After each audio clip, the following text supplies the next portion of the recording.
सामाजिक पीड़ा। जैसा आप सभी को मालूम है कि अभी हाल में राजस्थान में एक विद्यालय की छत गिरी और हमारे ननिहालों को अपने प्राण गंवाने पड़े। आखिर यह पीड़ा क्यों?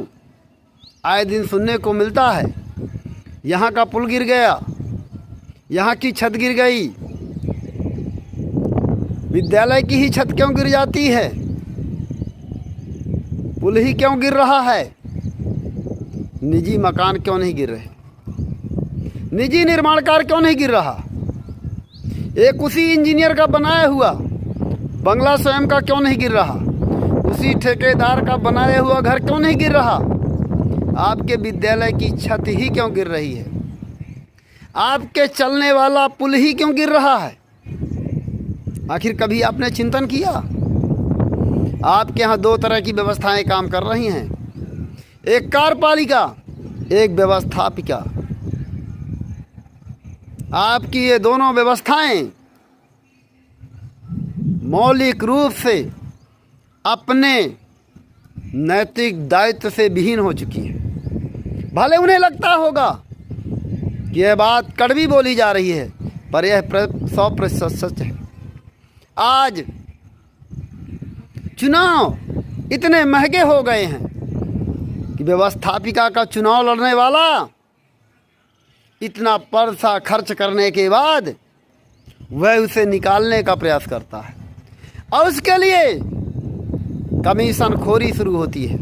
और जब कमीशन खोरी शुरू होती है तो वह कार्यपालिका न तो अपने पूर्णतः नैतिक दायित्व को अदा कर पा रही और न ही व्यवस्थापिका। एक प्रकार से यह पूरा सिस्टम भ्रष्टाचार के तंत्र का शिकार हो चुका है। भले कोई मानने को तैयार ना हो, लेकिन ये 100% सत्य है। आज करोड़ों रुपए खर्च करके चुनाव लड़े जा रहे हैं। सरपंची के चुनाव 10-10 लाख में हो रहे हैं। मतदाता सोचता है ये शराब, ये पैसा फ्री की खैरात में मिल रही है। ये उसे नहीं पता कि उस बिल्डिंग के कमीशन में हम भी शामिल हो रहे हैं। जो हमारे बच्चों की छत बन रही है, उस बिल्डिंग के छत में हम अपना शराब के रूप में हिस्सा ले रहे हैं, हम साड़ी के रूप में हिस्सा ले रहे हैं, उसमें हम हिस्सा ले रहे हैं। कल ये छत गिर रही है, इसके लिए आम जनता भी दोषी है, जो चुनाव को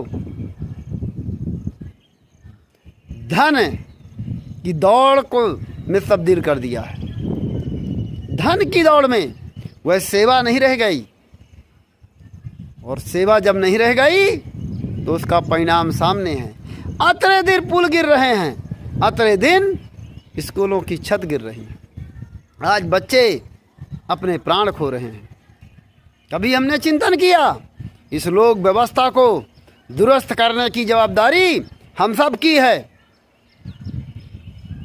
विद्यालय के शिक्षक को कसूरदार घोषित कर दिया जाए, उसकी प्रशासनिक बॉडी को कसूरदार घोषित कर दिया जाए, लेकिन जब वह बिल्डिंग बन रही थी, वहाँ का सरपंच क्या कर रहा था, वहाँ का जनपद सदस्य क्या कर रहा था, वहाँ का विधायक क्या कर रहा था, उसकी देख रेख क्यों नहीं की गई उसके द्वारा? और वह कैसे देखेगा? सभी को अपने पेट की चिंता है। मेरी बातें कड़वी हैं, लेकिन 100% सत्य हैं।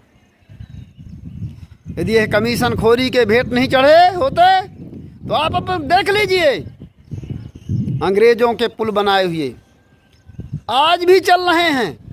ये अंग्रेजों की बड़ाई नहीं कर रहा हूँ, ये उस काम की बड़ाई कर रहा हूँ कि उस समय हमारे कैसे लोग नैतिक होते थे। उस समय हमारे लोग कैसे नैतिक होते थे। कोई अंग्रेज आकर यहाँ पुल नहीं बनाया, हमारे भारतीय लोगों ने ही बनाया है। पर आखिर क्यों चल रहे हैं? क्योंकि उस समय नैतिकता थी।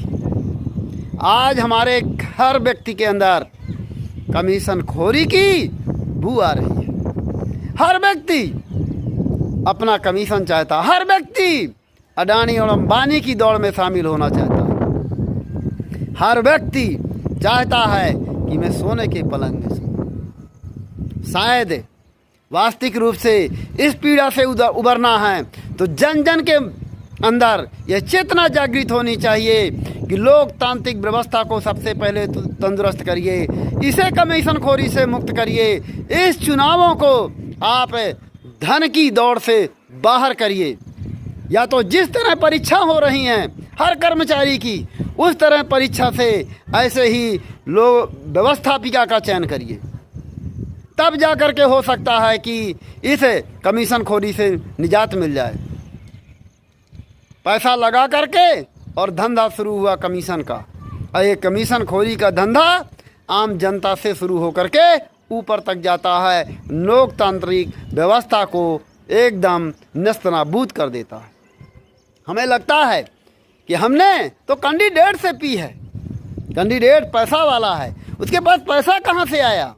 उसके पास जो पैसा आया या तो आज भ्रष्टाचार से है, नहीं कल भ्रष्टाचार करके उस पैसों को सूल किया जाएगा और आपके बच्चे की छत इसी तरह गिरती रहेगी। आप कभी ने सरपंच से पूछा कि हमारे यहाँ की बिल्डिंग कैसी है, इसकी जवाबदारी किसकी है? इसकी जवाबदारी आपने कभी उस व्यक्ति को नहीं सौंपी, उस व्यक्ति से प्रश्न नहीं किया जो इसका वास्तविक जवाबदार था। आप सोए हुए हैं तो